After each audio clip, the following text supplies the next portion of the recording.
So some of the ways that we engage some of our families that are a little bit more difficult to engage is we try a variety of different methods to get them involved. I always do an initial phone call and an email just to make contact with the families and explain that I am the school community representative. I like to make contact with all the families when they come into the program, explain a little bit about the Child Parent Center and answer any questions that they might have.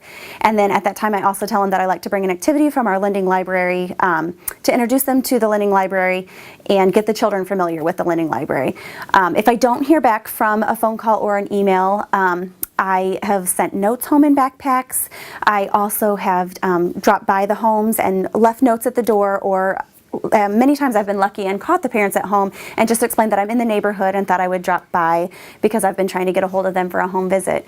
One of the things that I learned last year that was a great way to connect with some of our families is I had learned throughout the year that I stop at Circle K a lot for my when I fill up for gas, and I learned that a lot of our parents are employed at Circle K or they frequent Circle K. So I was able to schedule home visits by stopping into Circle K and meeting with the parents, and also even address some of the concerns that parents were having when I would stop into Circle K to pay for my gas.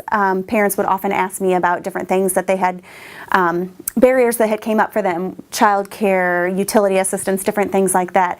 So last year Circle K really became an important piece for my outreach with parents. When I do the initial home visit, I always bring an activity from our lending library, and the most important thing with that is that I bring two examples from our lending library. I usually bring one of the backpacks that we have with different activities in it, and some of our traditional games like Candyland or Boggle or something like that. And I always model how to do the activity.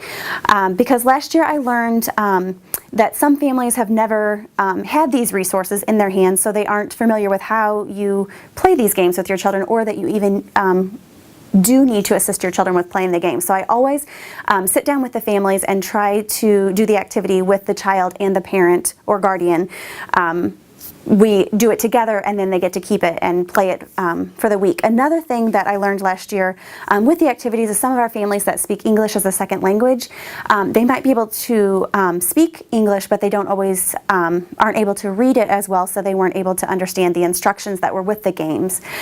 So it was very important for me, especially with those families, to model how the game is actually played and explain all the rules of the games so that they could continue to play it with their children throughout the week.